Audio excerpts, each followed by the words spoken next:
Boa noite, estamos começando aqui a nossa live hoje para falar a respeito de meio ambiente, nosso compromisso, né, que está ficando aí marcado sempre às segundas e sextas-feiras, às 8 horas da noite. Hoje nós vamos falar a respeito de meio ambiente, e para falar a respeito de meio ambiente, nós vamos trazer aqui a participação do professor, está tudo certo? Professor Douglas, que vai falar para a gente a respeito de meio ambiente, nós vamos conversar com ele. Professor, gostaria primeiro que o senhor se apresentasse, falasse a respeito da sua experiência. Nós estamos no mês de junho, além de ser o mês dos namorados, né, hoje, inclusive, é dia dos namorados, eu sei que tem a galera aí que está comemorando, mas tem uma galera que vai estar sintonizada com a gente, mas é o mês do meio ambiente, o último dia 5 de junho, inclusive, foi o Dia Mundial de Meio Ambiente. A nossa ideia, inclusive, era ter batido esse papo na sexta-feira, mas com alguns compromissos, e em função da sua representatividade e da importância que o senhor tem dentro da discussão desse tema, a gente preferiu deixar para segunda-feira, mas com a participação do senhor aqui conosco na live. Eu gostaria primeiro que o senhor se apresentasse, falasse um pouquinho a respeito da sua experiência, para que a gente pudesse começar a falar sobre essas questões que são extremamente importantes, ainda mais para uma cidade como Ubatuba, que é uma cidade que tem a questão ambiental como um ponto muito forte e que é muito significativo, que deve ser levado em consideração em todas as esferas. Boa noite, prazer, obrigado pela participação. Boa noite, Ednelson, boa noite a todos que estão nos assistindo. Eu sou o professor Douglas Peiró, biólogo marinho, educador e diretor-geral do Instituto de Biologia Marinha Bioecos, da cidade de Ubatuba, e com experiência em educação e difusão científica por meio das redes sociais e também por meio de cursos online, e nossa área de atuação bastante focada em conscientização, tendo uma boa representatividade em toda a língua portuguesa, no Brasil, no exterior também, e é um prazer conversar sobre esse assunto tão importante e principalmente conectado à nossa cidade de Ubatuba. Certo, professor. Professor, para a gente começar, nós estamos vivendo uma situação extremamente atípica, que é a questão da pandemia, que promoveu aí, nos mais diversos países, as mais diversas situações em termos de isolamento social, né? Alguns países mais, outros menos, mas, de maneira geral, o planeta se isolou. E esse isolamento, né, essa estada em casa, de certa forma, tirou as pessoas dessa relação direta com o meio ambiente. A gente pode discutir uma série de situações, mas vamos começar discutindo primeiro os impactos positivos que, de alguma forma, né, vamos tentar olhar sempre o copo meio cheio, vamos olhar para essa pandemia e tentar olhar para ela de um olhar diferenciado, de uma forma um pouco mais positiva. As pessoas, em relação ao meio ambiente, estão um pouco mais distantes, né? Por exemplo, no nosso caso de Ubatuba, a questão das praias. As praias ficaram fechadas, estão fechadas ainda, algumas atividades esportivas estão liberadas, mas as praias estão fechadas, ou seja, o ser humano está poluindo menos, em tese, a praia nesse sentido, nesse aspecto, dessa sujeira diária que a gente acabava observando, sendo despejada nas areias e muitas vezes não recolhida, dependendo da situação, dependendo do lugar. Dá para dizer que, de alguma forma, essa pandemia, né, esses 2 meses, 3 meses em alguns lugares, contribuíram, essas situações contribuíram para que a gente tivesse uma diminuição da poluição e que impacto isso acaba trazendo para realmente o meio ambiente. Ou eu estou falando uma grande bobagem, não alterou nada, o impacto que a gente vinha causando é tão grande que 3 meses não significam absolutamente nada. Então, nós estamos vivendo um momento único, né? Nós não tivemos registros na história recente de nada parecido com isso. E algumas evidências mostram alguma diferença, alguma modificação acontecendo com relação ao meio ambiente, sim. Então, lugares que às vezes não eram, a gente não observava certos tipos de organismos. Por exemplo, nos canais de Veneza, foi um exemplo bastante utilizado, a gente vê a presença de mamíferos marinhos, peixes, frequentando aquele local nos dias de hoje e não frequentavam anteriormente por conta da poluição, justamente. Há uma diminuição da frequência de pessoas em cidades litorâneas turísticas, então isso está acontecendo realmente. nós vemos menos despejo de esgoto, menos descarga de resíduos, produção de lixo também, principalmente nesses locais. Por outro lado, também temos a questão da educação, onde também estamos observando o descarte irregular de máscaras, de luvas, e de uma certa maneira acaba se compensando o prejuízo em um lado por outro. E a grande questão está ligada à educação. Não importa onde a pessoa esteja, se ela está no litoral durante as férias ou se ela está na sua casa no interior. A educação, a base da educação com relação ao respeito ao meio ambiente, ela vai se expressar em qualquer um desses locais. Sim, nós estamos observando uma diferença de comportamento, o próprio fato do ser humano estar mais dentro de casa e se locomovendo menos, também faz com que os organismos, né, os animais principalmente, se distribuam, apareçam em certas localidades que antes não apareciam por conta da presença de seres humanos. Então, o que dá para afirmar é que há uma modificação, sim. Agora, para pontuar se ela é benéfica ou não, a gente precisa de dados mais concretos e de estudos para fazer esse tipo de afirmação. Mas uma modificação está sendo feita. E creio que as pessoas estão parando para pensar um pouco mais também nas suas atitudes, parando para pensar um pouco mais na sua saúde, na sua relação com outras pessoas, na sua relação com o meio ambiente, e de qualquer forma nós vamos sair dessa pandemia ou passar por esse período, né, entrando num outro período pós-pandemia de uma maneira diferente da qual entramos. Professor, eu particularmente tinha uma expectativa um pouco melhor, né? A gente passou aí os últimos 2 meses falando do novo normal, mas a gente teve algumas situações, principalmente na Europa, né? França, Espanha, Itália, começando a liberar, né? Mas as pessoas agindo como se nada tivesse acontecido, né? As aglomerações, né? A presença nas ruas, a presença nos bares. Isso causa também uma certa preocupação em relação a essa questão do meio ambiente.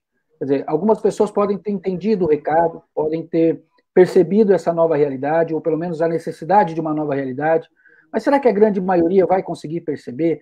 Que trabalho que a gente poderia fazer para fazer com que essas pessoas percebessem que não dá para ser como antes, inclusive nessa relação com o meio ambiente? Eu acho que a educação, se ela não vier de uma forma sutil e suave para algumas pessoas, ela vai acabar acontecendo de uma forma muito abrupta, com a morte de um ente querido, com a morte de alguém muito próximo, observar ou até mesmo ficar doente. Então, seria muito melhor se as pessoas percebessem que a gente está passando por um período muito crítico na história da humanidade, onde teremos um antes e um depois da pandemia. A percepção de que as coisas não voltarão a ser como antes deve ser mais concreta, né? Inclusive aqui no Brasil. E a relação do homem com o meio ambiente é um reflexo dessa própria pandemia. Esse vírus é parte do nosso ecossistema, né? É parte do ecossistema terrestre. E muitas vezes vírus, bactérias, parasitas são controladores de populações de espécies no ambiente natural. Então, entender de forma biológica, para quem é da área da biologia, né, a gente pensando de uma forma biológica, às vezes isso também pode fazer sentido para essa situação que a gente está vivendo. É claro que nós temos o advento da medicina, nós temos as relações humanas muito mais complexas, o desenvolvimento de métodos de estudo, de cura e assim por diante, o que torna nós, seres humanos, diferenciados em relação a outros animais, por exemplo, porém fazemos parte também desse grupo de animais e também estamos sujeitos a ter né, um controle populacional, como está acontecendo, né, essa doença não deixa de ser um exemplo clássico da ecologia de diminuição do número de indivíduos de uma população, que para o nosso caso é trágico, porque com a nossa consciência, com o advento da medicina e outras técnicas, isso acaba sendo, né, percebido de uma forma muito mais sensível.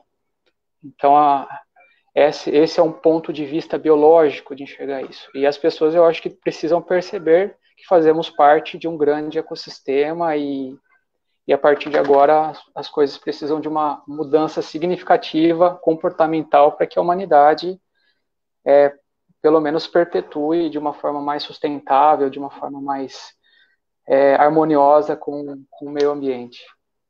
Certo. Professor, deixa eu aproveitar aqui registrar a participação já de algumas pessoas, o Pascoal Spinelli, o Acácio Rodrigues Júnior, a Mary Colunista, a Mariana de Lima Rangel, o Marcelo Dantas, o Eltinho, o Marcelo, e aí a gente tem algumas colocações, quero agradecer ao Eltinho pelas palavras, o Marcelo, ele traz uma colocação aqui que vai mais ou menos ao encontro do que de alguma forma a gente falou, né? Eu concordo que por hora melhorou, porém, se não mudarem os hábitos, hoje diminui o lançamento de esgoto no mar, porém, quando se liberar as praias e o turismo, qual o resultado teremos? Eu não vi resultado positivo substancial, talvez no ambiente familiar exista algum lucro.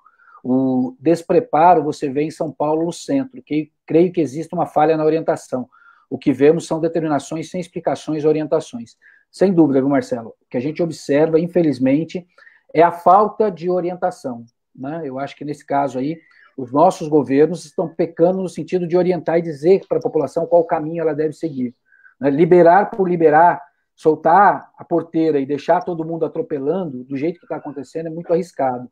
Eu acho que era o momento da gente aproveitar, né? Nós ficamos 3 meses reclusos, era o momento de a gente trabalhar diferente, processo de comunicação, de orientação.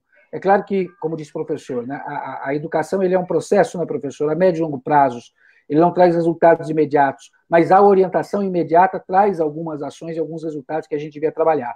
E aí, o Pascoal Spinelli, então, concordo plenamente com você, viu, Marcelo? Ele traz uma questão interessante aqui, ó. A Lei Orgânica do Município descreve sobre a obrigatoriedade da disciplina de educação ambiental nas escolas municipais. Não entendo por que motivo essa disciplina não está nas escolas. E eu vou além, viu, professor? Eu não sei se o senhor sabe, mas quando eu tinha na faixa ali dos 13, 14 anos, 7ª, 8ª série, na escola Padre José de Anchieta, foi onde eu me formei, onde eu terminei o ensino fundamental, a 8ª série, nós tínhamos 3 disciplinas. Eu sou até meio redundante e repetitivo nisso, mas a gente tinha Geografia de Ubatuba, História de Ubatuba e Educação Ambiental. Disciplinas que, se tivessem sido mantidas, hoje nós teríamos uma população conhecedora do seu bem histórico, porque a história de Ubatuba é riquíssima e a gente valoriza muito pouco tudo que a gente representa, inclusive para o país em termos de história. Né? Mais uma vez tocando no assunto de que nós tivemos aqui em Ubatuba o primeiro Tratado das Américas de unificação do Brasil.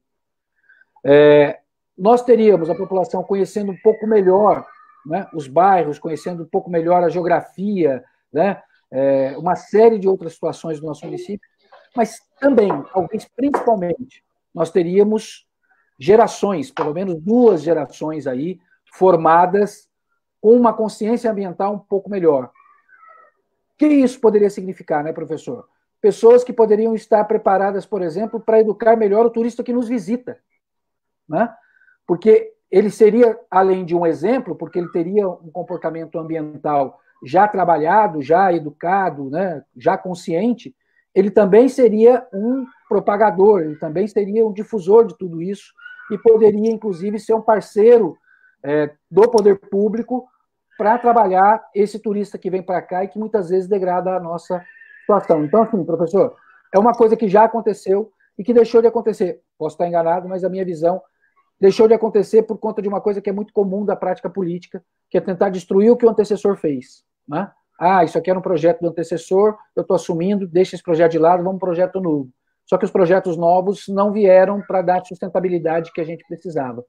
Mas, voltando à fala do Pascoal, obrigado aí pela participação, Pascoal, esse é um ponto importante, né, professor? Educação ambiental, não só, principalmente porque está na lei orgânica, mas não só por isso, teria que estar fazendo parte do dia a dia das nossas crianças, né?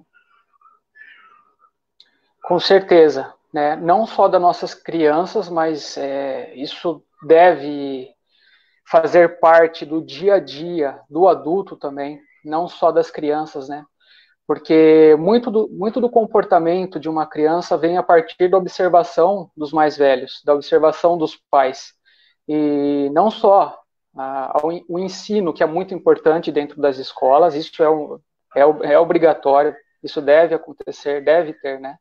Isso foi inserido no currículo de forma obrigatória, devia ser expressado também no dia a dia das pessoas, né? Não só dentro da escola, mas também fora da escola, pelos pais, o acompanhamento dos pais, para a formação de cidadãos socioambientalmente conscientes. Esse é um problema muito agravado aqui no Brasil, é histórico, diferente de outros países que passaram por situações muito difíceis anteriormente. A gente sabe que o nosso país ele é muito farto em diversidade, em natureza, em belezas naturais, porém a exploração desses recursos sempre foi feita de uma maneira desordenada. Então, a educação básica ela é essencial e a continuada também deve ser, né? Inclusive, nas universidades, a disciplina de educação ambiental se tornou obrigatória, assim como Libras se tornou uma disciplina obrigatória, a educação ambiental também. Então, não só crianças, como jovens e adultos precisam se apropriar desse tipo de conhecimento, não só para aplicar no seu dia a dia, mas também para agirem, né, para se tornarem agentes construtores sociais e ambientais, principalmente num município como Ubatuba, com essa diversidade de Mata Atlântica que a gente tem e essa diversidade marinha que nós observamos. Certo. Professor, desde que eu sou criança, aliás, desde que eu era criança, né, não sou mais, desde que eu era criança, eu ouço que o meio ambiente ele é um problema, né? A gente viu muitos embates em Ubatuba na questão desenvolvimento meio ambiente, né? Quem é mais novo, quem é mais jovem sabe toda a discussão que nós tivemos lá na década de 80 em relação ao Porto Flamengo, que nós tivemos em relação à Vibras, ou seja, estruturas que queriam ser implantadas ou montadas ou trazidas para o município e que sofreram uma grande resistência e por muitos hoje é apontado pela razão da falta de desenvolvimento do município. Eu não vou discutir o passado, mas olhando para o futuro, como que a gente pode equilibrar? Como que a gente pode trabalhar para que as pessoas percebam que o meio ambiente não é um problema? Na verdade, o meio ambiente pode ser um grande aliado para o nosso desenvolvimento, principalmente o nosso desenvolvimento econômico. Dá para olhar o meio ambiente de uma forma positiva para que ele nos auxilie no nosso desenvolvimento? Com certeza, né? Às vezes há um embate entre desenvolvimento e meio ambiente, né? Sendo observado por algumas pessoas com uma limitada capacidade, como sendo antagônicos, desenvolvimento e meio ambiente. Mas existe sim a possibilidade do desenvolvimento de uma forma harmoniosa da relação dos seres humanos com os ecossistemas. É claro que nós já temos ambientes muito modificados por nós, seres humanos, principalmente no estado de São Paulo, interior, capital.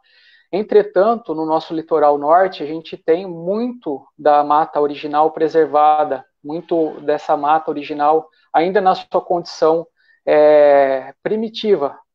E esse é um legado que nos foi deixado, um legado pequeno, curto, e que pode ser deixado para futuras gerações, né? Não só devemos pensar no presente, para o desenvolvimento do presente, mas também para o futuro. E uma forma harmoniosa de trabalhar com o desenvolvimento social, com o desenvolvimento econômico, é pensar de forma alternativa nas formas de geração de renda, de como nós observamos o turismo.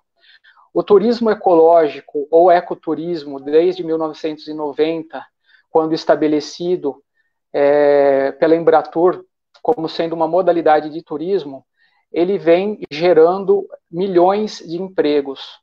E a cidade de Ubatuba tem um perfil completamente adequado a esse tipo de exploração, no bom sentido, de geração de empregos e desenvolvimento utilizando esse recurso natural que nós temos na cidade. O desenvolvimento não precisa vir associado à imagem de industrialização, à imagem de urbanização, mas a manutenção do ambiente na forma como ele está é um potencial formador de geração de renda, de desenvolvimento social, de distribuição equitativa de renda. Observando as potencialidades do meio ambiente, como a possibilidade do ecoturismo, do turismo científico, o turismo relacionado a áreas naturais, a gente pode chegar a números bastante significativos com relação à geração de emprego, emprego de qualidade, desenvolvimento da cidade com relação a um sistema de tratamento de águas adequado, sistemas de compostagem, aterros, melhora na coleta de lixo, reciclagem, passando por diversos setores, como até mesmo o transporte, melhorando o transporte público, utilizando o sistema mais amigável ao meio ambiente, com a utilização de biodiesel, por exemplo, diminui a quantidade de carros, aumenta a eficiência do transporte de pessoas entre um ponto turístico e um ponto turístico e outro. A inserção de agentes atuantes no turismo ambiental, como nós já temos, pessoas sendo muito bem formadas para atuarem como guias ambientais na cidade de Ubatuba, que são pessoas bastante engajadas. Isso vai fazendo com que não só a população se beneficie disso, mas que a cara do turismo de Ubatuba se torne diferente daquele turismo que foi desenvolvido há 50 anos, 40 anos atrás no litoral sul de São Paulo, onde a gente sabe onde chegou a relação com o meio ambiente. A gente entende, né, como que está hoje Mongaguá, Santos, Praia Grande, com relação à estrutura da cidade em relação ao ambiente que era muito próximo ao que a gente tem em Ubatuba com relação à cobertura vegetal, com relação à riqueza de espécies do ambiente marinho. Então, se a gente aproveitar essas potencialidades, aquilo que a gente tem no município, a gente não precisa criar outras fontes, senão aproveitar de maneira inteligente e ter a capacidade de enxergar aquilo que a gente pode aproveitar para ter desenvolvimento na cidade, mas um desenvolvimento diferente. Não precisa ser um desenvolvimento como a gente já observou nesses últimos anos. Ele pode ser diferenciado, ele pode ser pensado em ser mais amigável ao ambiente. E isso tem algumas coisas que a gente pode discorrer, inclusive, sobre como fazer isso. Exatamente nesse ponto que eu ia falar, para a gente tentar apresentar algumas coisas mais práticas, para que as pessoas possam entender. Só um minutinho antes, professor, para registrar mais algumas falas aqui. O Marcelo Dantas, obrigado, Marcelo, aí pela participação, ele diz assim, Pascoal Spinelli tocou em um ponto fundamental. As mudanças nos hábitos precisam começar pelas crianças. As crianças mudam os pais mudam os hábitos, as crianças crescem com esses novos hábitos, as crianças podem mudar o mundo. Sem dúvida, o caminho mais interessante a ser seguido é o da educação, é de atingir realmente as crianças. O Eltinho fala que foi um excelente apontamento. O Marcelo vem mais uma vez aqui para dizer, olha, seria com a educação e orientação, o cidadão ubatubano se tornaria um fiscal cidadão, um auxílio valioso à administração pública que geraria um comprometimento mútuo em prol do município, sem dúvida alguma, sem dúvida. É o que a gente está falando. Inclusive, se a gente tivesse dado continuidade a isso lá atrás, hoje a gente já teria muitos fiscais, porque a gente teria muito mais gente com a consciência, com o entendimento, com a visão de como o meio ambiente pode realmente ser parceiro. Boa noite aqui ao professor Edson Chagas, também participando com a gente. O Marcelo vem mais uma vez aqui. Eu creio que, se entendermos que meio ambiente e saúde são indivisíveis, vai estar resolvido. Eu tenho uma visão muito clara, estava falando, inclusive, sobre isso com o professor, antes da gente entrar aqui na live, né, professor? A gente precisa parar de ver as coisas de maneira fragmentada. A gente precisa entender que saúde é turismo, que educação é turismo, que trânsito é turismo, que transporte é turismo, que meio ambiente é turismo, que agricultura é turismo, que pesca é turismo, ou seja, se a gente é realmente uma cidade turística, ou se a gente quer ser, né, porque a gente é uma cidade de veraneio, a gente não é necessariamente uma cidade turística, se a gente quiser ser uma cidade turística, a gente tem que entender que tudo tem que convergir para o turismo, né? Todos os agentes né? Todos os participantes, e aí não é só o poder público, nós estamos falando de todas as esferas, né? Poder público, iniciativa privada, cidadão, todas as esferas deveriam trabalhar com um objetivo único, que é o turismo, né? Então, o turismo realmente deveria ser o carro-chefe, deveria ser a primeira e principal pasta da administração pública. Isso é um ponto que a gente vai discutir num outro momento, quando a gente estiver discutindo algumas outras questões. Mas é importante que a gente entenda isso, né, professor? Que a gente entenda que, se a gente quer falar de turismo, tudo tem que trabalhar em conjunto. E o meio ambiente é uma dessas ferramentas. E aí a gente pode ter questões mais práticas, né, professor? Do ponto de vista prático, o que a gente poderia trabalhar o meio ambiente ou mostrar para a população que olha como o meio ambiente ela é aliada da economia, o meio ambiente é aliado do turismo, é aliado da geração de emprego. Como que a gente poderia colocar isso de uma forma mais prática, mais palpável para a população? Ednelson, eu concordo plenamente que a gente tem que pensar que Ubatuba é sinônimo de turismo, mas é um turismo diferenciado, é um turismo chamado, que a gente deve engajar, é um turismo sustentável, é um turismo amigável ao meio ambiente. Eu acho que sim, está muito conectado, como o Marcelo falou, a relação de meio ambiente com saúde, a relação de meio ambiente com o turismo, a relação de meio ambiente com geração de renda, tudo isso está sim interconectado, principalmente na nossa cidade. Nós temos uma origem multicultural, muito diversa, e onde a gente precisa respeitar esse tipo de relação, né? Com origens caiçaras, indígenas, quilombolas, brancos, pretos, e o turismo ele precisa ser respeitoso, né? As pessoas devem levar em consideração essas diferenças culturais também dentro desse contexto que a gente está falando, que é o turismo e meio ambiente, que isso faz parte, o caiçara, o quilombola, o indígena faz parte do meio ambiente. Hoje nós entendemos que o ser humano é parte do meio ambiente, não é um ser tratado fora disso. E a geração de renda, a promoção da saúde precisa estar conectada. A gente pode começar falando isso de maneira mais pontual, com o respeito à população, né? Como foi mencionado, sobre as pessoas serem agentes de fiscalização, eu concordo plenamente. Acho que a gente tem que ter cidadãos formados e com a capacidade de discernir sobre o que está certo, o que está errado com relação ao meio ambiente, porque isso vai decidir sobre o futuro da cidade, a continuidade do turismo. A gente não pode pensar no turismo somente hoje. Se não tiver essas belezas naturais que a gente tem na cidade, se não tiver um crescimento ordenado, um tratamento de águas, um tratamento de lixo adequado, um transporte público eficiente, não vai ter turismo daqui a 10 ou 20 anos. E aí a nossa fonte, né, o motor que gira a cidade de Ubatuba financeiramente, que é o turismo, ele vai estar comprometido. Então, de forma inteligente, a gente tem que pensar que o hoje interfere no nosso motor de amanhã. Então, eu considero que sim, o turismo é um motor da cidade de Ubatuba com relação ao turismo ambiental, ao turismo científico, ao turismo sustentável, feito de forma harmoniosa ao patrimônio cultural e social da cidade. E se isso não for incorporado nas nossas práticas, né, no nosso dia a dia, as tradições serão perdidas, a cultura será perdida e a relação com o meio ambiente vai estar seriamente comprometida e a gente não vai ter esse potencial daqui a algum tempo.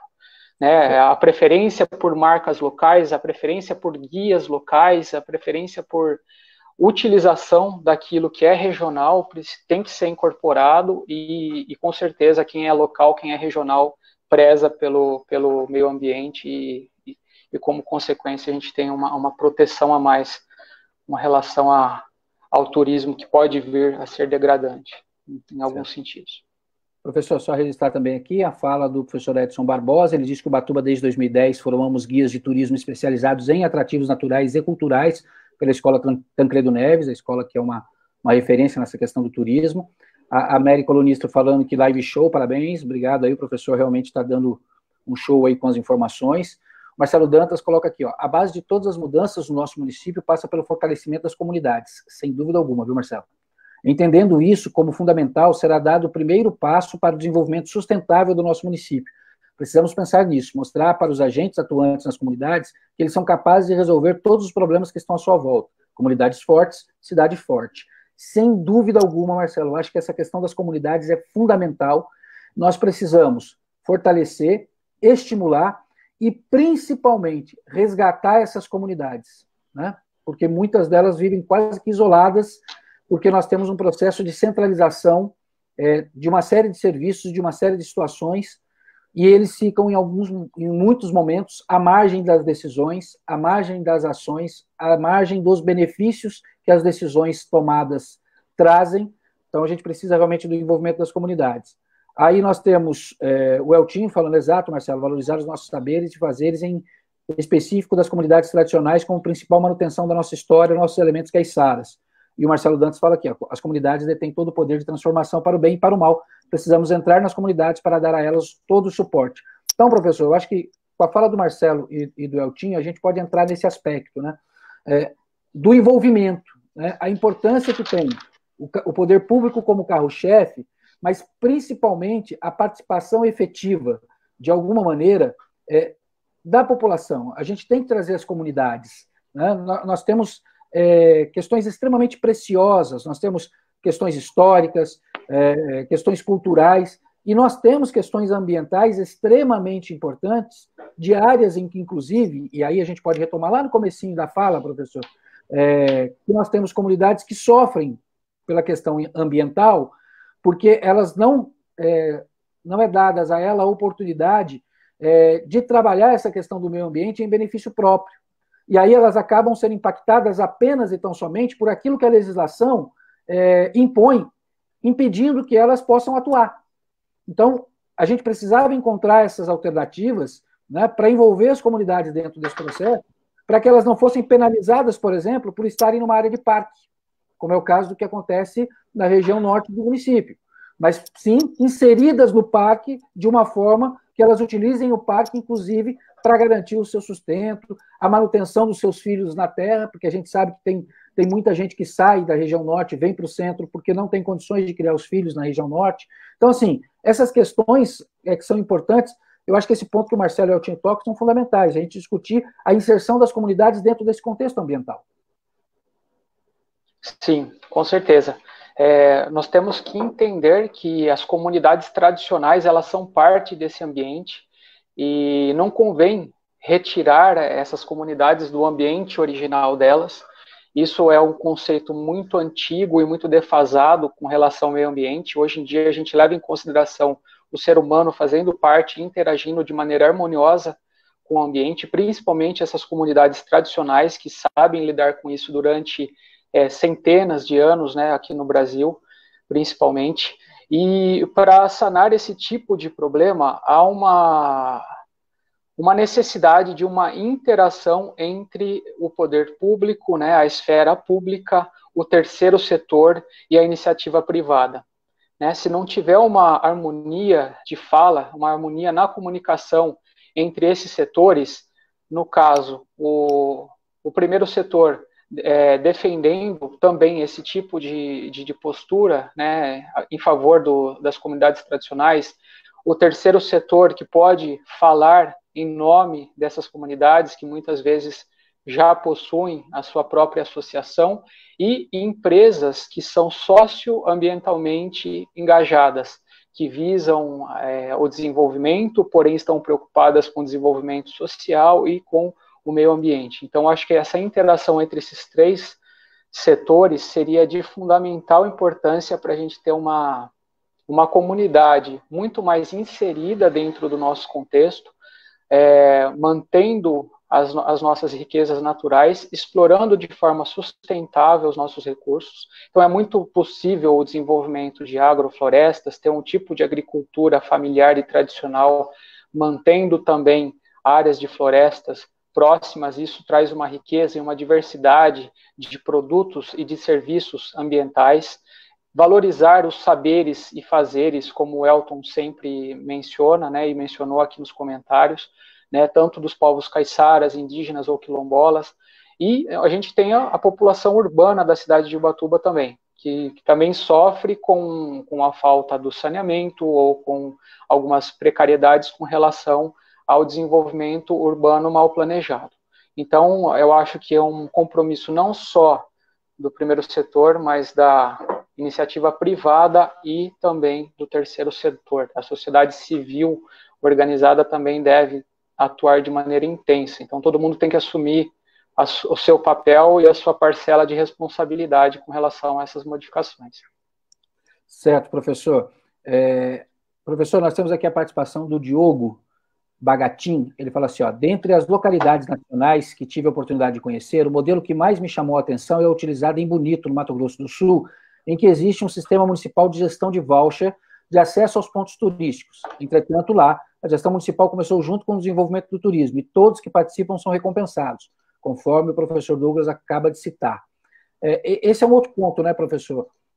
Quando a gente fala dessa questão de turismo, e aí a gente pode até enfrentar alguma resistência na fala, mas é importante a gente bater um pouco nessa tecla, que o turismo ele precisa ser feito de maneira profissional.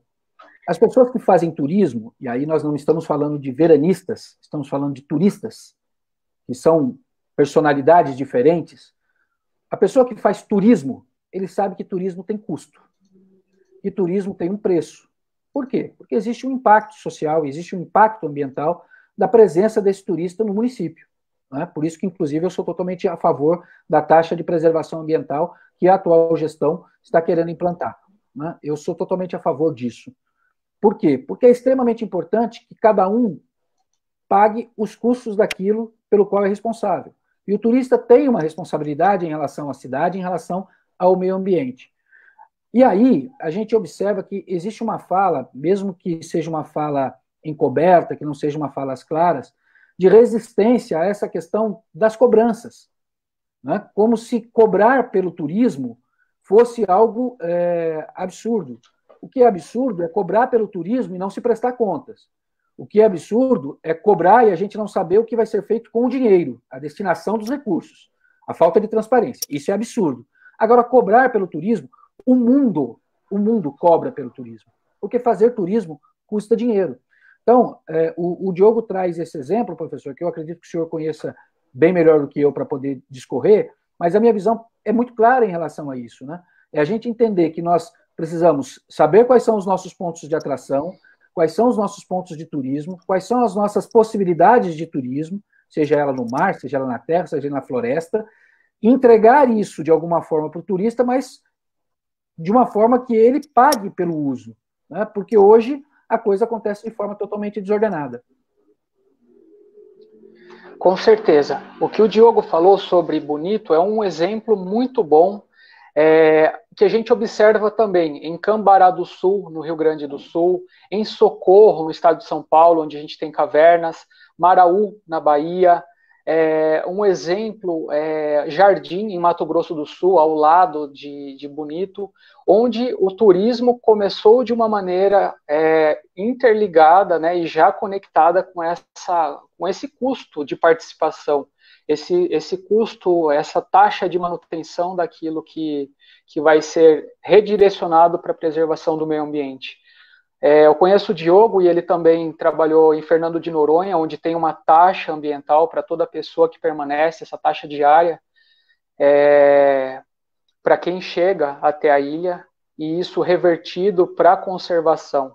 Né? Seria utópico dizer que nós não devemos ir para Fernando de Noronha, não ocupar aquele espaço que já está ocupado, mas fazendo de uma maneira inteligente, saudável e sustentável, obedecendo os 3 pilares do turismo sustentável, eu acho que as coisas podem funcionar muito bem, e eu acho que isso também deve ser aplicado na cidade de Ubatuba.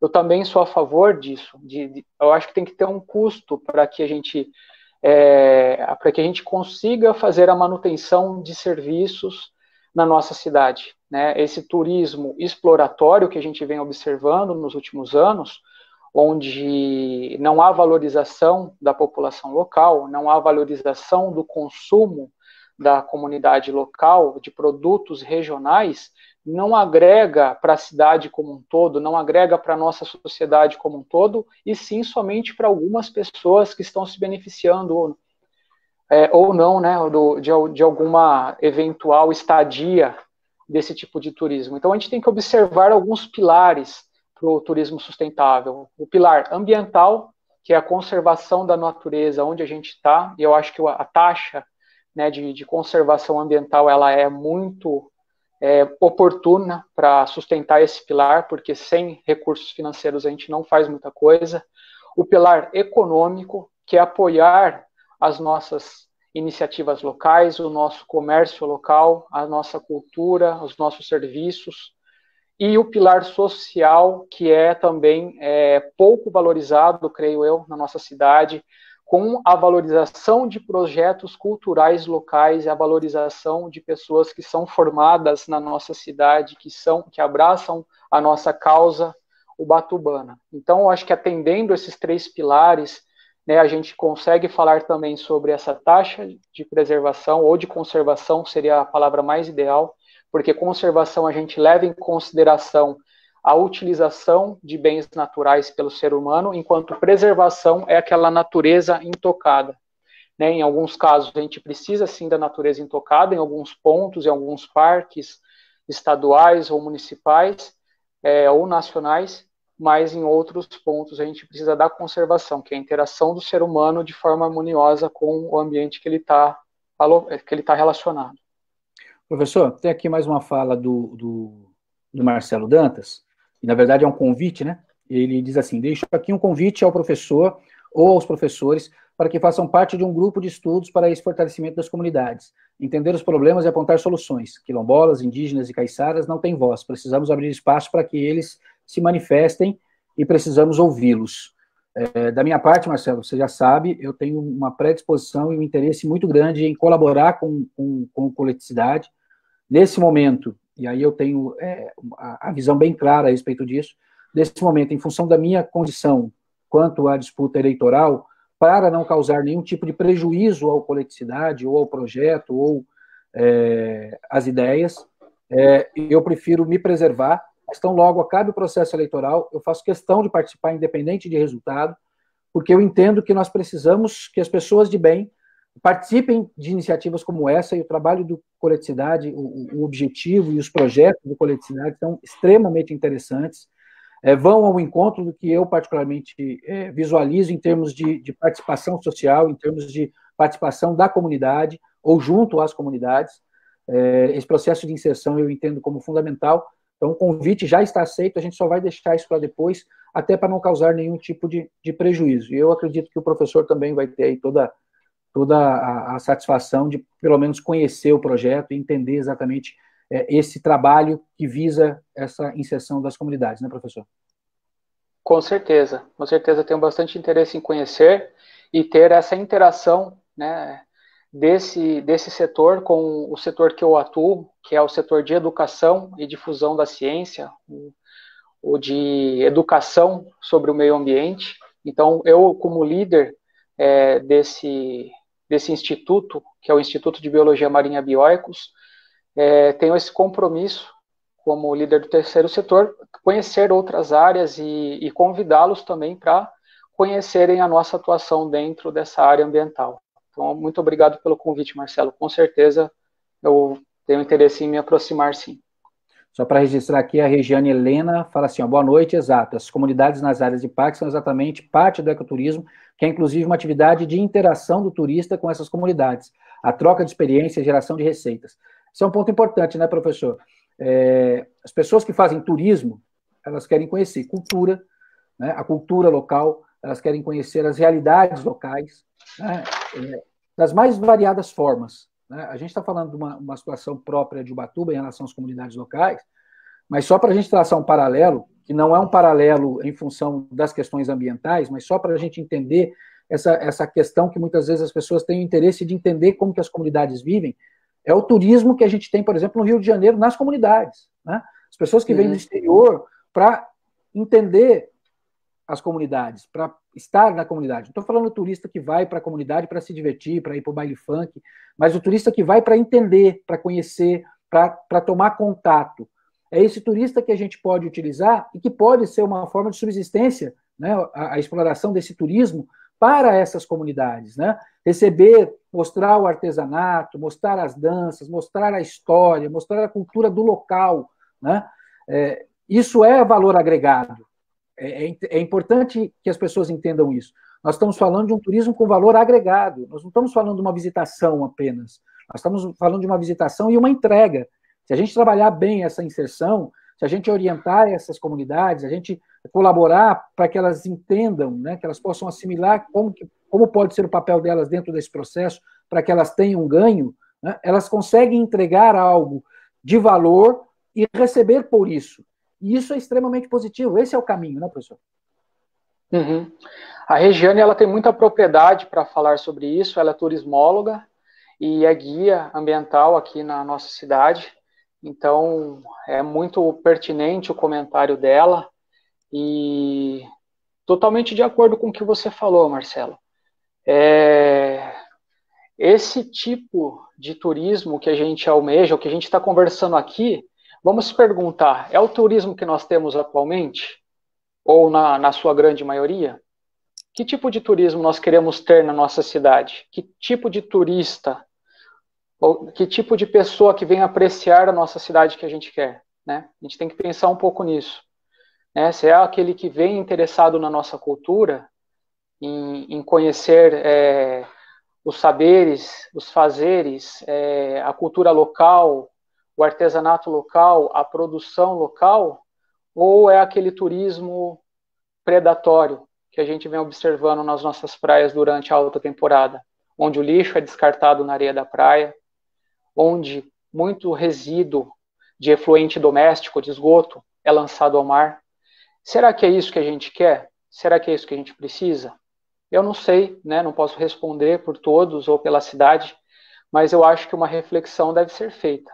Que tipo de turismo que a gente quer para a nossa cidade?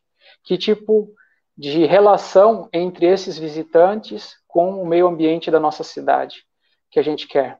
Que tipo de pessoa interagindo com a sociedade tradicional, a sociedade urbana de Ubatuba? Então fica uma reflexão. Então acho que cada um pode responder esse questionamento, esse apontamento. O que a gente quer, né? Como a gente quer Ubatuba daqui a 10 anos? Né? Um período eleitoral dura alguns meses, o período de gestão 4 anos, mas o que fica depois, né? O que a gente quer para daqui a 10, 15, 20 anos, 30 anos, 50 anos? Então, deixo essa pergunta retórica para a gente pensar que tipo de turismo a gente quer na nossa cidade. Exatamente. Professor, deixa eu aproveitar aqui, falando de possibilidades, de oportunidades, só para a gente deixar até um pouco mais claro, a gente falou das comunidades, mas voltando para essa questão da biologia marinha, voltando para essa questão do oceano, nós somos uma cidade que foi premiada, né, com belezas naturais exorbitantes, com possibilidades diversas em relação a essa questão do turismo e do ecoturismo, e um deles é o ecoturismo marinho, né, que Ubatuba tem um potencial enorme. A gente consegue explorar da forma correta? O que falta? Se a gente consegue, beleza. Agora, se a gente não consegue, para onde a gente pode ir? O que a gente pode explorar? Que benefícios, que ganhos e qual é o potencial que nós temos em relação a esse aspecto específico, por exemplo? Com relação ao ecoturismo marinho, a cidade de Ubatuba é muito privilegiada, né? No meio da Costa Verde, cheia de enseadas, né? Com mais de 100 praias, mais de 10 ilhas. Então, a gente tem um potencial de turismo enorme, mas a gente não vê esse potencial sendo utilizado justamente pela falta de foco naquele até o Edson comentou aqui, no nosso público-alvo. Qual que é o nosso público-alvo? Né? O que a gente quer atrair para a nossa cidade? Nós temos operadoras de mergulho, mas temos a quantidade suficiente de pessoas interessadas nessa atividade? Observação de baleias, que é um potencial que tá sendo descoberto agora no nosso litoral norte. Já está sendo observado em Ilhabela, na cidade de Ubatuba, a passagem de baleias durante o período reprodutivo, durante os meses de inverno, isso seria um atrativo em períodos de baixa atratividade de público, porém um público diferenciado. Então, dando continuidade a isso, é justamente a escolha do nosso público-alvo, tanto para a atração, né, daquele turista interessado no ecoturismo marinho, no turismo científico, quanto para aquele que vem para a nossa cidade em outros períodos. E assim como a beleza da Mata Atlântica, o nosso litoral é repleto de muito rico em diversidade de espécies, possui águas que permitem a prática do mergulho livre, do mergulho autônomo, a prática do surf. A gente tem um potencial incrível que precisa ser trabalhado e explorado de uma forma mais consciente. E não distante disso está a exploração consciente do ecoturismo marinho, né, que é aquilo que eu atuo de forma mais direta, né, com a presença de alunos que vêm para os nossos cursos do Instituto Bioicos. Eles vêm fazer um tipo de turismo diferenciado, eles vêm para ter aulas sobre ambiente marinho, para aprender sobre praias, para aprender sobre costeiras, para aprender sobre manguezais, sobre peixes, sobre as aves marinhas, né? A gente tem institutos muito importantes localizados na nossa cidade, não só o Instituto Bioicos, que lida com a educação e divulgação científica, mas temos institutos ligados à conservação, à preservação de tartarugas marinhas, como o Projeto Tamar, que é um exemplo, o Instituto Argonauta, que trata do resgate e reabilitação da fauna marinha, o próprio Aquário de Ubatuba, que é um grande exemplo de educação ambiental. Então, a gente tem um potencial enorme para ser explorado dentro da água também, né, com prática de mergulho, com observação de organismos no ambiente natural, com saídas embarcadas, e isso podendo envolver a comunidade local que já trabalha com esse tipo de turismo embarcado, por exemplo, que já está ligada, já tem relações com o ambiente marinho. Certo, professor. Certo, professor. Vamos para um outro aspecto agora, né? Só registrando aqui, o professor Edson Chagas, exatamente precisamos definir nosso público-alvo. Inclusive, viu, professor, nós fizemos 2 lives para discutir turismo, né, e as 2, inclusive, com a participação do professor Edson, e nas 2 lives nós falamos justamente a respeito dessa questão que é extremamente importante, que deveria ser o ponto de partida, né, que é escolher qual é o público. Né, a velha historinha, que eu nunca sei se é da Alice dos Países Maravilhas ou se é da outra lá. Se você não souber para onde você quer chegar, qualquer caminho faz, tanto faz, porque não tem objetivo. Nós não temos objetivo, nós não sabemos exatamente onde nós queremos chegar. Esse eu acho que é o grande problema. E passa principalmente pela definição de público. Eu acho que o senhor foi preciso na sua colocação, e isso vai ao encontro do que a gente estava discutindo, a gente já discutiu em relação ao turismo. Nós fizemos 2 lives, está inclusive lá nos nossos canais, no YouTube, está no nosso canal no YouTube, também no nosso site, nelsonprado.com.br. Quem quiser pode acompanhar, as 2 lives estão lá, justamente nesse ponto importantíssimo, que é discutir que tipo de turista que nós queremos, que turismo nós queremos. Enquanto a gente não definir isso, vamos continuar batendo cabeça. Cada dia nós vamos fazer uma coisa, cada ano novo a gente vai ficar na espera do que vai acontecer, e a gente tem que projetar isso, né? Planejar e deixar isso bem definido. Mas, professor, aproveitando aqui, vamos tocar em 2 assuntos importantes. Como equilibrar, e aí são 2 economias que também são importantes para a cidade, e que em alguns momentos elas se chocam com essa questão da preservação ambiental, pelo menos é a visão que a grande maioria tem, ou pelo menos uma parcela das pessoas tem. Pesca e meio ambiente, agricultura e meio ambiente. É possível que a gente concilie pesca com meio ambiente? É possível conciliar agricultura e meio ambiente? A gente consegue beneficiar esses profissionais que atuam na agricultura, esses profissionais que atuam na pesca, sem que isso impacte diretamente na questão ambiental? Vamos começar pela pesca, por exemplo. A gente teve uma live aqui, professor, para falar exclusivamente de pesca, e nós trouxemos 2 pescadores, que hoje reclamam muito porque têm sofrido muito, justamente pela questão da fiscalização, da legislação, as questões ambientais falando extremamente alta e prejudicando o exercício da profissão. Inclusive, nós tivemos ontem ou anteontem a apreensão aí de 3 toneladas de camarão, se eu não me engano, em São Sebastião ou Ilhabela, e isso gerou mais uma insatisfação por parte da categoria. Então, assim, como que a gente poderia trabalhar e como que a gente deve trabalhar para equilibrar pesca e meio ambiente? Eu acho que essas duas, né, atividades estão extremamente conectadas com o meio ambiente. Se não houver uma conexão entre elas, uma fala em uníssono, né, numa mesma linguagem, tanto uma quanto outra acaba sendo prejudicada. O pescador, a comunidade tradicional, ela deve ter o seu direito resguardado para exercer a sua atividade, para exercer a sua profissão, inclusive com informações técnicas que levem a educação dessas pessoas para entenderem um pouco mais sobre o funcionamento do ambiente marinho e a sua relação com a pesca.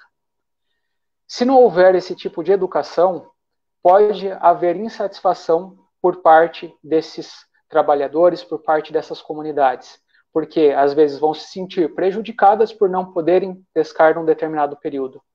Mas ao saber que existe um período reprodutivo de algumas espécies, por exemplo, né, em que a gente precisa abrir ou fechar o defeso, que é o período que a gente não pode desenvolver a pesca, aí a gente vai entender que essa relação ela está muito conectada. Respeitando o período de reprodução das espécies, a gente vai garantir estoque para os próximos anos. Eu tenho contato com pescadores, né? O meu trabalho é relacionado a isso. Eu sou uma pessoa do mar e respeito muito essa profissão. E assim como desejo fornecer muita informação para esse tipo de atividade. O que eles me relataram? Que a pesca de camarão ela acontecia muito mais próxima da costa, antigamente, do que acontece hoje. Hoje, a necessidade de sair muito mais longe para pescar o mesmo tipo de espécie. Por que isso acontece? Por conta desses períodos reprodutivos que às vezes não são respeitados e a diminuição do estoque para os anos seguintes. Então, respeitando esse período de reprodução e renovação dessa população, a gente mantém uma possibilidade de manutenção desses estoques populacionais.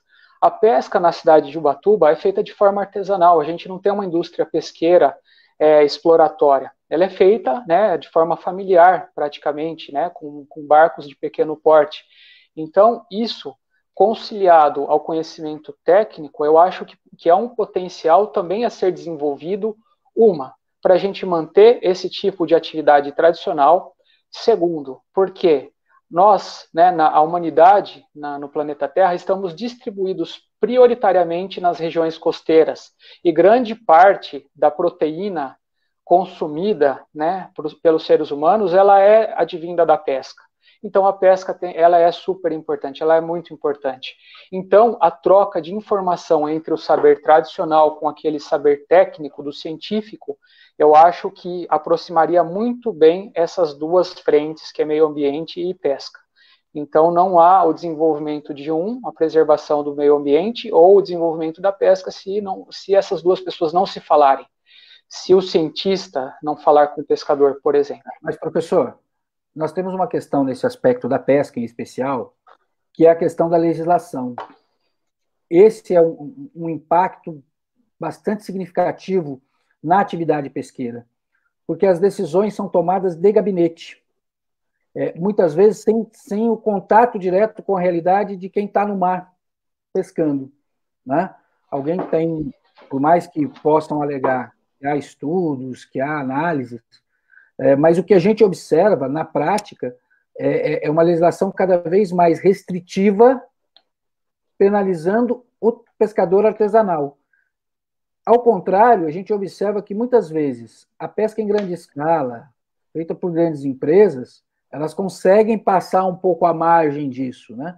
O Ubatuba foi, ao longo de alguns anos aqui, por exemplo, objeto de chegada de barcos de vários outros estados, inclusive de Santa Catarina. E eles vinham, pescavam e iam embora, e o pescador daqui sendo embargado, o pescador daqui sendo penalizado, a legislação sendo alterada sem que o cidadão, né, o trabalhador fosse ouvido. Então, tem uma questão ambiental, que é importante que haja essa conversa, mas existe uma questão de legislação que talvez a gente precisasse avançar um pouco mais em prol da representatividade do pescador, porque o pescador não tem voz, o pescador não tem quem o defenda. Eu não sei se o poder público, né, se no caso a administração municipal, ela poderia ser, a minha visão é, a administração municipal ela poderia ser uma defensora dessa categoria, se colocando ao lado da categoria no processo de reivindicação. Essa é a minha visão. Não sei se tecnicamente seria dessa forma, mas eu acho que isso seria importante acontecer. Mas nós temos essa realidade com a qual a gente tem que trabalhar e a gente precisa achar alternativas, porque a legislação ela impacta demais no trabalho. Com certeza. Não só o primeiro setor, né? O município deve incorporar esse tipo de pauta e escutar esses trabalhadores, essa classe de pessoas que se desenvolve com a utilização dos recursos do mar, mas também a sociedade civil organizada, às vezes dentro da própria comunidade de pescadores, deve se expressar de forma significativa, e as empresas ligadas a esse setor também devem tomar parte. Mais uma vez, né, tratando desses 3 níveis de organização, na tomada de decisões e promovendo políticas públicas para que essas pessoas não sofram com penalizações que às vezes não são cabíveis, mas por outro lado, tendo informações técnicas para que respeitem, né, a legislação ambiental vigente, o período de reprodução das espécies, a manutenção da preservação do fundo oceânico com um tipo de pesca que não altere demasiadamente certos tipos de ambiente, como a gente tem o ambiente do fundo marinho e a pesca acidental de muitas espécies. Isso tudo sendo feito de maneira mais organizada e educada, eu acho que a gente chega a resultados bastante expressivos.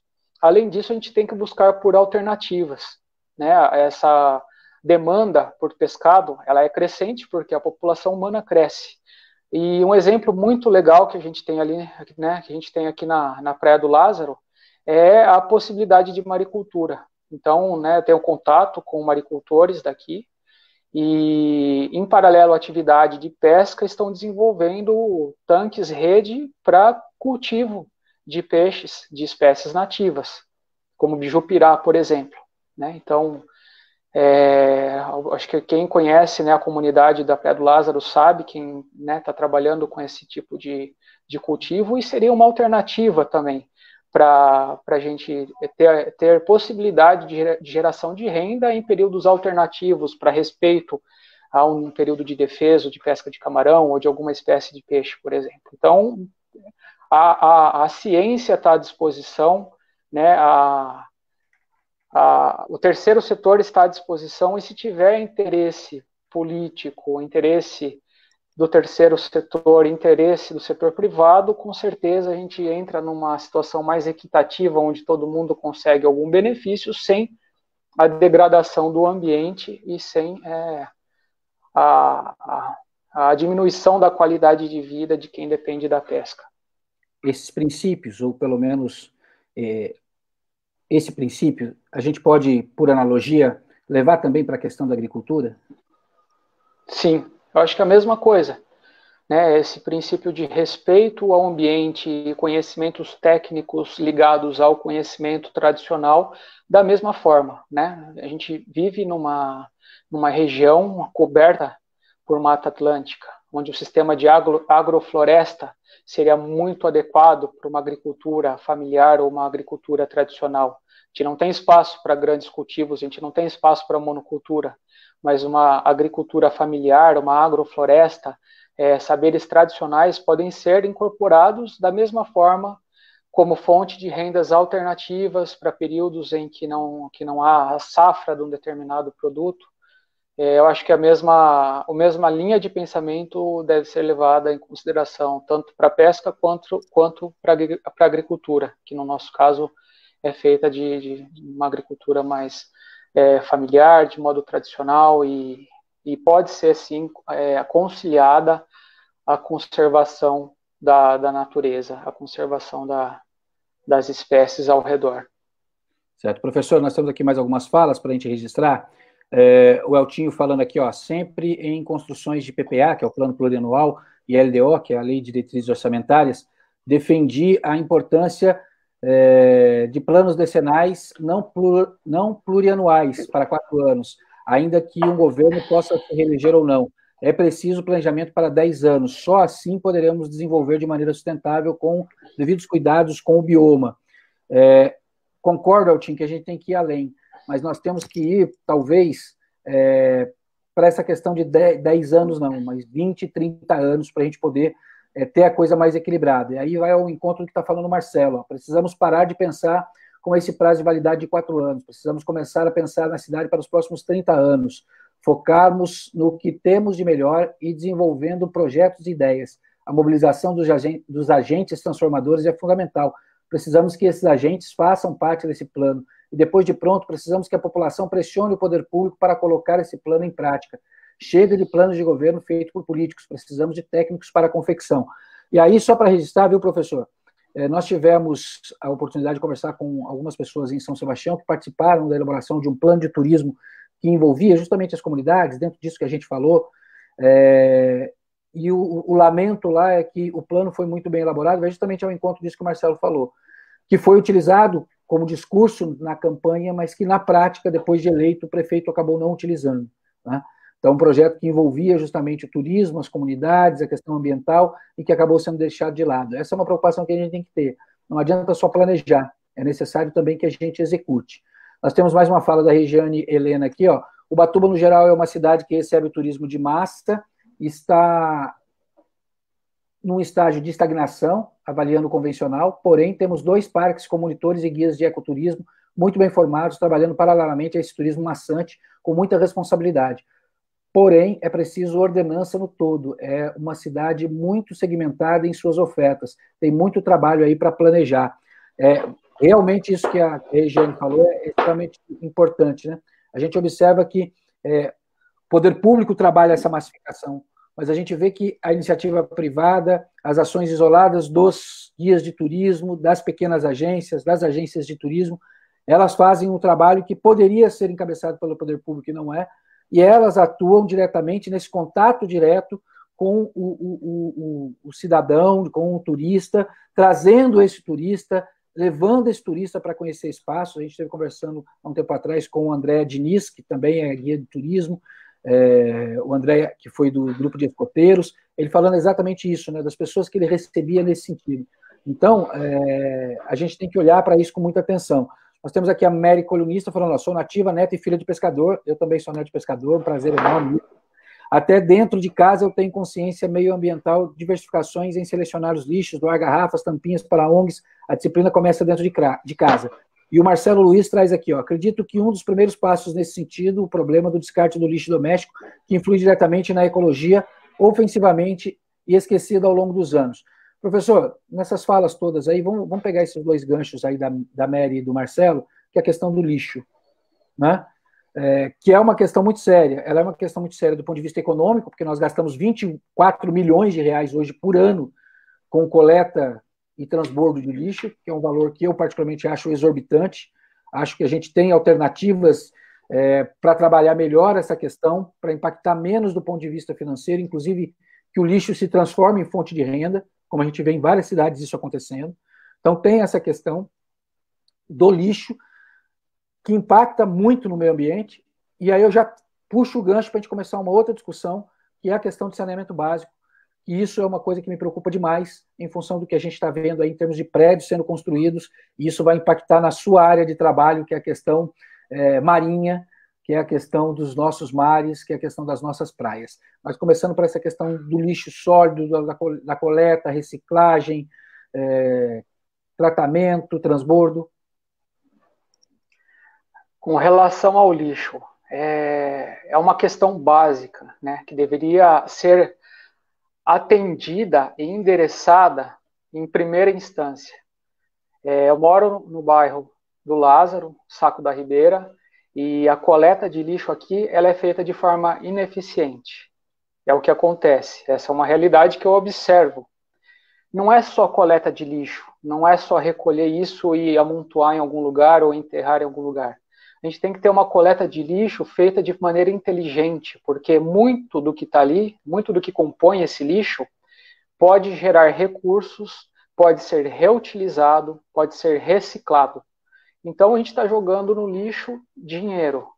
E se a gente não utilizar o conhecimento que a gente tem hoje, né, de reutilização desses compostos que estão sendo descartados, a gente, uma hora, vai extinguir essa matéria-prima, né, que vem do petróleo, o plástico, por exemplo, metais, por exemplo.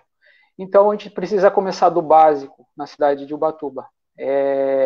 A coleta ela é feita de maneira ineficiente. A coleta ela não é feita de forma seletiva.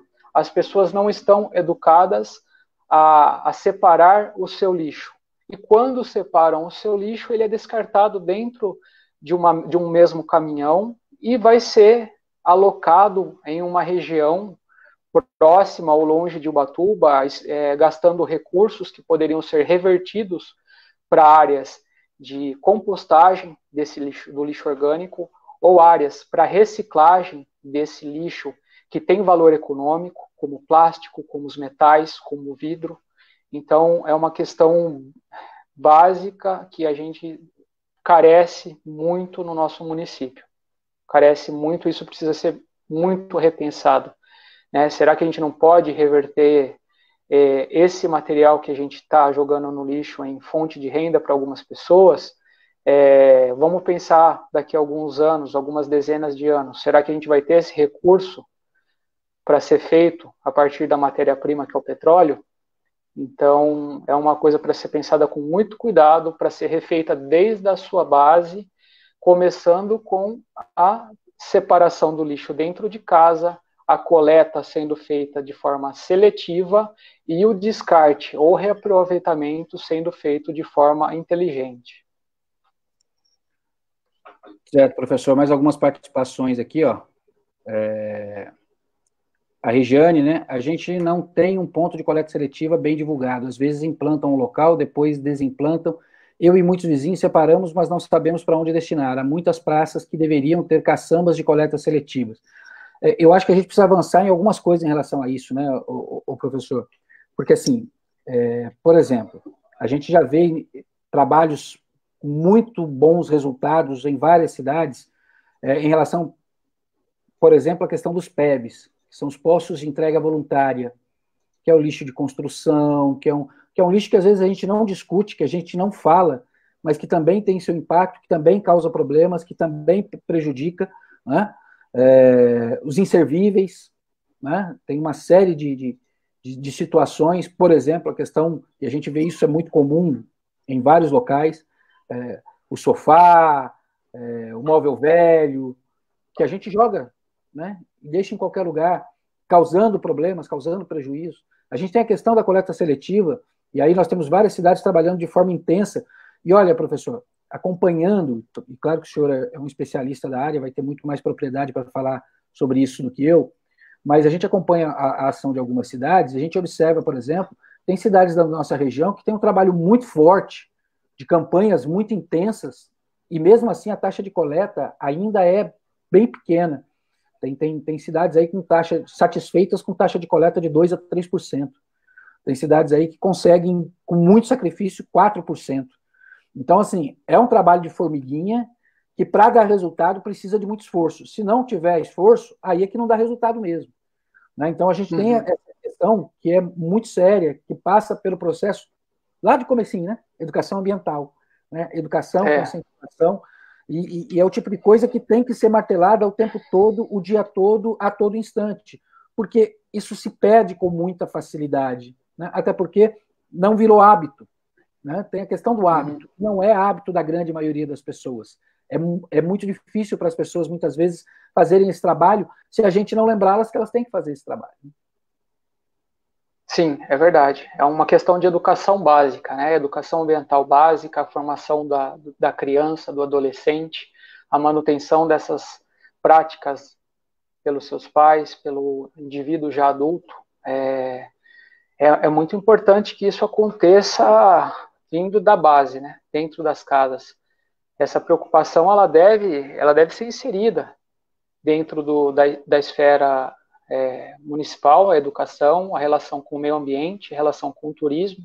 A gente sabe em que períodos de turismo a coleta ela é muito mais complicada. Às vezes o lixo se acumula e quando temos uma chuva muito forte, por exemplo, esse lixo acaba indo para o ambiente marinho.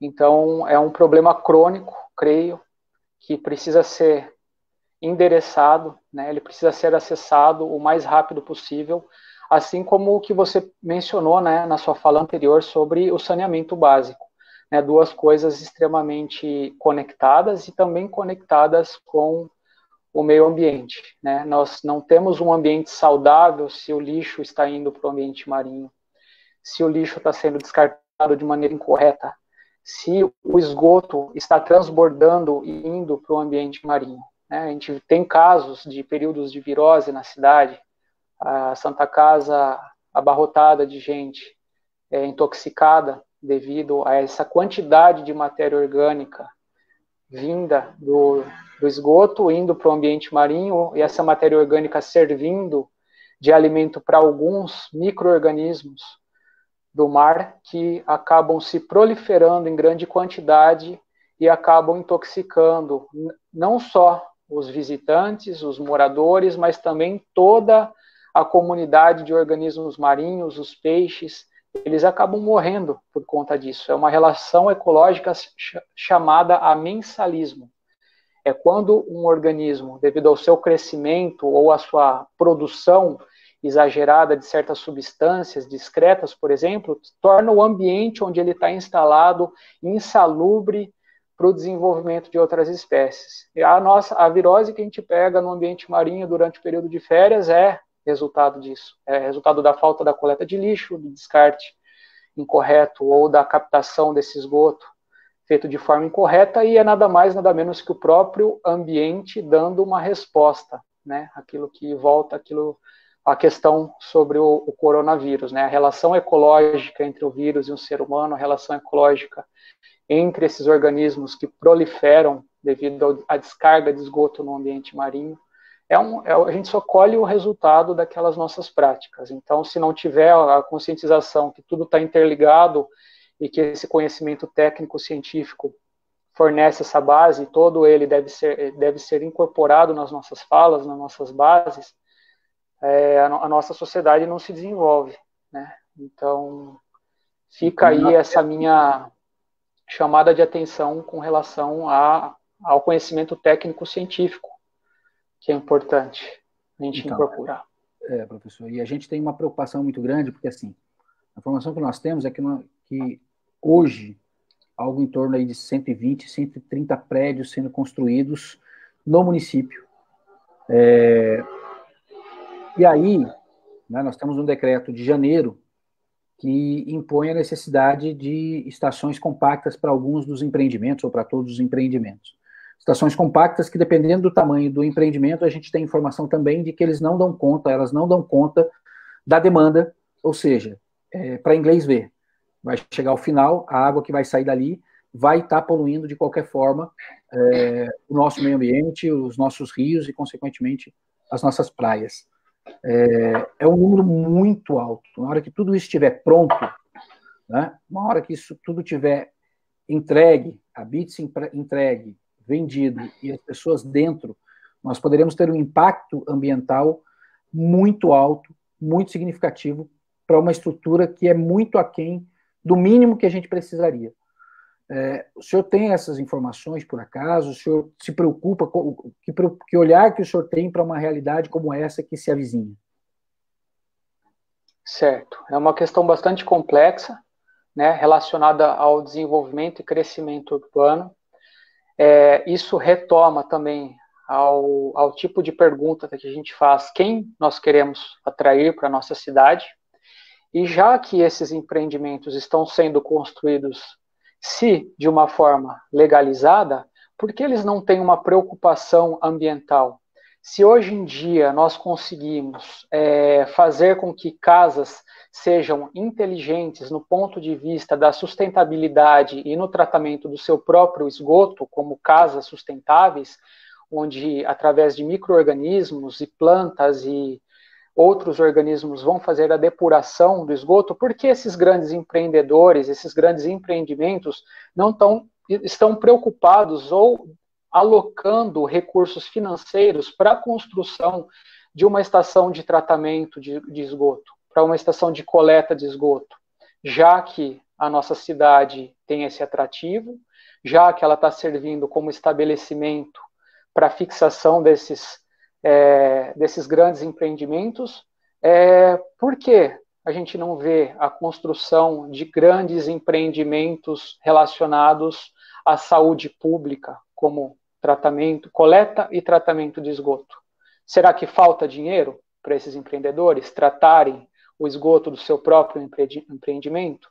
Será que não existe tecnologia suficiente para isso ser implantado desde a base, desde a construção desses estabelecimentos, já que estão sendo construídos de forma legalizada?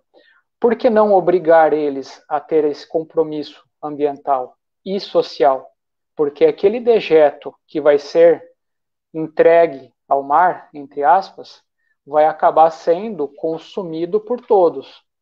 Então, por que não ter a preocupação com isso? A gente vê grandes coisas sendo construídas na cidade, né? Grandes estabelecimentos, grandes empreendimentos, mas por que a gente não escuta muito sobre alocar recursos financeiros advindos da exploração da nossa cidade para retornar para ela mesma? Então fica essa pergunta aí com relação a isso, né? Uma pergunta retórica e provocativa, de certa forma. Mas a nossa ideia, a nossa intenção aqui é provocar mesmo, viu, professor? Deixa eu só registrar mais algumas falas. Tem, graças a Deus, muita participação, fico feliz com isso, né? A gente tem bastante participação. Nós temos o Marcelo falando sobre o ponto de entrega voluntária, falamos quase no mesmo tempo, né? O Marcelo falou e eu falei. Marcelo, não roubei a sua ideia, não. A gente acabou tendo a mesma ideia junto, tá certo? Sobre a questão dos postos de entrega voluntária. Tem o Diogo falando assim, ó, moro no Corcovado, e aqui a coleta também é ineficiente, aqui em casa separo, lavo e transporto o meu lixo reciclável até a cooperativa. Essa questão de incentivar as cooperativas também é extremamente importante. O Diogo vai falar, o bairro também não conta com saneamento básico e temos a preocupação de fazer o tratamento do nosso esgoto com biodigestores. A mudança começa com nossas atitudes dentro de casa. A questão do biodigestor é uma realidade. Vamos falar a respeito disso daqui a pouquinho, professor. Dá para a gente falar, professor? Vamos só registrar as últimas falas para a gente poder falar sobre biodigestor, que eu acho que é um caminho que a gente precisa começar a olhar com atenção. A Regiane vai falar sobre da consciência da pessoa, né? Aí o Marcelo vem fazer uma pergunta aqui, professor. Saneamento básico é complicado, uma vez que a Sabesp é um dos maiores contaminadores. A administração pública não faz fiscalização, que seria o esperado. Como fazer para solucionarmos essa dificuldade? Aí tem a Regiane falando, Itaguá está virando Moema, até aeroporto tem, medo desse cenário. E aí a Mary vai falar, ó, nem todas as pessoas reutilizam óleo industrial. Essa da Mary eu vou deixar daqui a pouquinho, vamos finalizar essa questão do saneamento, eu acho que é extremamente importante, e depois a gente finaliza, a gente passa para essa fala, viu, Mary? Não se preocupa não que nós vamos tocar nesse assunto, mas ele já é uma outra vertente para a gente discutir. Tem essa colocação do Marcelo, né, professor? Como fazer para solucionar essa questão que envolve aí Sabesp, envolve poder público, fiscalização, é uma questão legal, é também uma questão de ordem financeira, é bem complexa essa situação, né?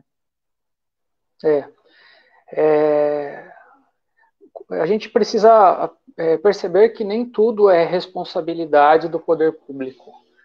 A gente tem que cobrar também dos empresários certas atitudes, né?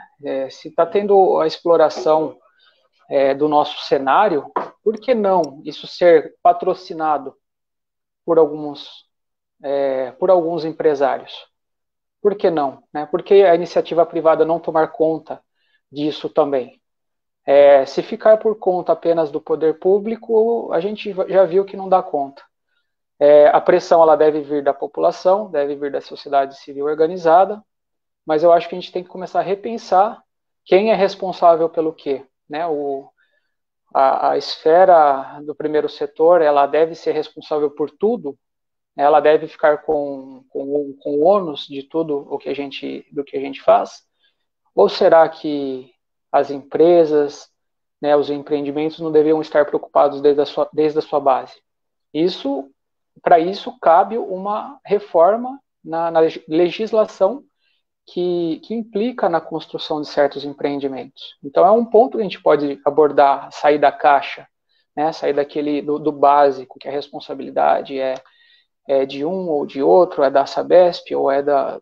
Então, eu acho que a gente pode pensar em alternativas a essa solução de problemas, né? E o que o Diogo faz com relação a biodigestor, eu acho que é um compromisso exemplar, né? Se todos tivessem a oportunidade de fazer isso, acho que seria uma condição muito ideal, todo mundo ter a sua preocupação a partir de casa, mas a gente percebe que isso vem da parte de pessoas que são extremamente preocupadas e educadas nesse sentido. Às vezes o conhecimento técnico não está acessível para determinado setor da população, mas nada impede de que isso chegue para todas as pessoas. Então, se a gente tratasse, né, por meio de biodigestores, aquilo que vai para a fossa, ou que vai para riachos e chegam até o mar, teria uma condição totalmente diferente. Certo. Professor, agora indo para a Mary, nem todas as pessoas reutilizam o óleo industrial, dependendo da classe social, reutilizam novamente e reaproveitam fazendo sabão caseiro. Já há 2 e 3 classes, não necessariamente, de qual maneira eles inutilizam, de que forma e como eles jogam fora. Acreditam que orientações para seus empregados ajudariam muito o meio ambiente. Moradores ou hóspedes em apartamentos precisariam fiscalizar pelos próprios, como, por exemplo, aos síndicos formarem responsabilidades internas. Tem essa questão do óleo também, né, que é uma coisa que a gente não discute também, né, professor? A gente discute pouco essa questão, né? Não só do óleo, mas a destinação de uma série de produtos e de coisas que a gente produz, né, que não fazem parte dessa coleta tradicional, né, dessa coleta diária, dessa coleta semanal que a gente tem, mas que são extremamente importantes porque elas, de alguma forma, também impactam o meio ambiente. Né? O óleo é mais um dos exemplos daquilo que pode ser gerado de recursos financeiros se a coleta fosse feita de forma seletiva.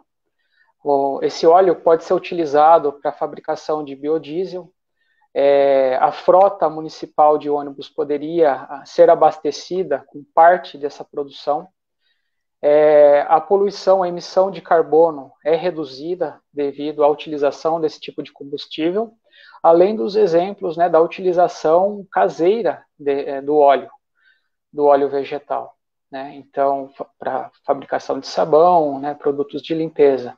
Então, a gente volta e cai de novo naquele assunto sobre a coleta de lixo e a coleta seletiva. Então, isso faz parte do que a gente engloba como coleta seletiva, a maneira adequada de descarte desse tipo de produto, que é uma riqueza que a gente, se jogar no local errado, acaba criando mais um poluente para o meio ambiente. Se utilizado de maneira correta, é uma fonte de recursos financeiros. Certo, professor. Professor, nós chegamos aí com 1h30 de live. Eu acho que a gente já conseguiu tratar de alguns assuntos extremamente importantes. Tem algum item específico que o senhor ainda gostaria de falar antes da gente encerrar? Porque a gente já tem 1h30 de conversa. Tem algum ponto que o senhor acha que faltou a gente abordar e que a gente poderia utilizar aí para a gente poder finalizar?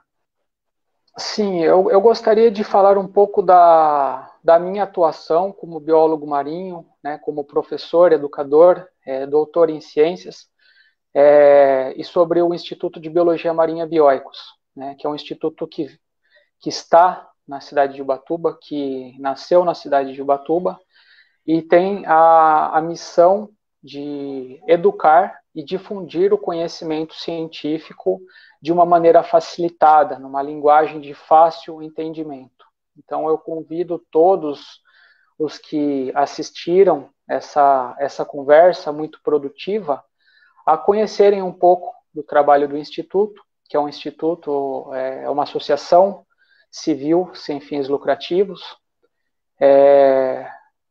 dedicada à educação ambiental, à educação sobre o meio ambiente marinho, à difusão do conhecimento científico, trazendo isso de dentro da universidade para pessoas comuns, por uma linguagem em que todos podem entender. Então, eu acho que é um convite para conhecer um pouco do nosso trabalho, né, que está sendo feito de forma muito bonita, com muitos voluntários, e quem sabe ali vocês encontrem materiais interessantes para aplicarem no dia a dia de vocês, para utilizarem na tomada de decisões, para quem tem um interesse, né, de trabalhar na esfera do primeiro setor. O terceiro setor também encontrará material muito rico e variado. Então, acho que esse é aquilo que a gente não abordou aqui. Deixa eu aproveitar a sua fala aí, porque a gente está falando a respeito dessa questão de terceiro setor, falando a respeito do trabalho que o senhor desenvolve, e aí é um outro ponto extremamente importante. Eu sei que a gente já estava encaminhando para encerrar, mas eu acho que a gente tem que aproveitar as oportunidades. Quando a gente fala de questão ambiental, quando a gente fala de meio ambiente, é importante e é interessante a gente discutir que existem recursos para essas questões, né? Que a gente muitas vezes não tem, são projetos que sejam viáveis ou projetos que sejam encabeçados por profissionais que consigam dar o encaminhamento correto, tanto junto à iniciativa privada quanto junto ao governo, né? Porque não é só uma questão de elaborar projeto, muitas vezes é entregar o projeto no lugar certo. Às vezes tem projetos bem feitos que, por serem entregues no setor errado de determinadas empresas, no setor errado de determinadas repartições, determinados departamentos do governo, acabam engavetados única e exclusivamente porque não estão nos locais adequados. Então, assim, essa questão da profissionalização também é extremamente importante nesse sentido, né? Porque não é uma questão de falta de recursos nós temos, ainda mais se considerarmos tudo que o Ubatuba tem a disponibilizar, a apresentar e a entregar do ponto de vista de preservação ambiental, né? Nós temos o parque, nós temos essa área enorme de preservação ao longo de todo o município, ou seja, nós temos condições de realizar projetos e obter recursos para diversas ações. A gente só precisa, primeiro, entender que é possível, profissionalizar essa busca e trabalhar da forma adequada para que os resultados sejam entregues, para que a gente possa apresentar cada vez mais projetos e obter cada vez mais recursos e trabalhar cada vez mais, principalmente junto às comunidades, né? Uhum. Aquele velho ditado de que uma andorinha não faz verão, né? A gente não vai fazer modificação se trabalharmos com um único instituto, com um único grupo de pessoas ou individualmente. Se queremos ir longe, devemos ir em grupo, devemos falar uma mesma língua, né? Todos para um bem comum. Se não trabalharmos dessa forma, individualmente a nossa voz é mais fraca. Então, acho que todo mundo deve assumir a sua parcela de responsabilidade, o seu compromisso com a sociedade, o seu compromisso com o ambiente, não pensarmos só em nós mesmos, né? Senão a gente não tem futuro para a humanidade e, consequentemente, para a nossa cidade. Então, é uma questão básica de valores, de princípios que a gente volta e retoma e se pergunta se algumas pessoas se perderam nesse caminho, né? Para onde foram seus valores, para onde foram, onde está a sua moral, né? Então, eu acho que a gente tem que se perguntar qual que é o princípio, né? Qual é a nossa missão. Então, se todo mundo parar um pouco e se perguntar que legado está deixando para o seu futuro, para a sua espécie, para os seus queridos, para os seus entes, acho que a gente começa a pensar de uma forma meio diferenciada. A gente vê que alguns têm essa sabedoria, mas outros acabam se perdendo ao longo do trajeto. Tá certo. Professor, gostaria aqui de agradecer a todos os participantes, o Marcelo, a Regiane, o Acácio, a Regina, a Mary, o Marcelo Dantas, né, o Marcelo Luiz, o Diogo, todo mundo que participou com a gente aqui, né, que fez perguntas, o Eltinho, o professor Edson Barbosa, ou seja, todos aqueles que fizeram perguntas, todas elas extremamente pertinentes, extremamente interessantes, que ajudaram e contribuíram muito para a nossa fala hoje, para a nossa troca de ideias, porque eu vejo essas lives como uma grande troca de informações, né? Eu aprendo muito com elas, eu tenho certeza que a troca ela é positiva para todo mundo, principalmente para quem está nos acompanhando. Então, agradeço aí a participação de todos. Agradeço também, professor, aqui, imensamente a sua participação, a sua contribuição, foi valiosíssima, riquíssima em termos de informação, não esperava menos em função da sua qualificação, do seu profissionalismo, do seu trabalho junto ao Instituto. Então, fico muito feliz aí pela colaboração, pela participação, e espero que a gente possa outras vezes conversar um pouco mais a respeito, porque são assuntos que não se esgotam, não são assuntos que a gente pode ficar discutindo aí horas e horas, porque há conteúdo e há pontos que precisam e podem ser abordados, tá certo? Muito obrigado aí pela sua participação. Sim, muito obrigado, Ednelson. Parabéns pela sua iniciativa. Todas essas discussões que você vem promovendo são muito importantes. É assim que a gente consegue modificação na sociedade, através de debate, através da difusão da informação, do compartilhamento. Parabéns pela sua capacidade de gerir esse tipo de conversa em diversas áreas. Estou à disposição para o que você precisar. Agradeço muito a todo mundo que participou desse encontro ao vivo e daqueles que vão assistir posteriormente. O Instituto de Biologia Marinha Bioicos e eu, professor Douglas Peiró, estou à disposição, né, para o desenvolvimento da nossa cidade, da comunidade como um todo. A nossa atuação ela não é só municipal, a gente atua em toda a área na língua portuguesa, então o nosso conhecimento transpõe barreiras políticas, né, de países, e tenho muito orgulho de estar localizado aqui nessa cidade e gostaria de fazer mais para lutarmos pelo social e pelo ambiental aqui da cidade. Obrigado pelos comentários de todos os participantes, vieram enriquecer muito a nossa conversa e com certeza saio daqui muito mais instruído também através desse debate e estou à disposição para o que precisarem. Tá certo. Obrigado, professor, pela participação. Só registrando agora no finalzinho aqui a participação da Patrícia Santos, ela falando aí, parabéns, Ednelson.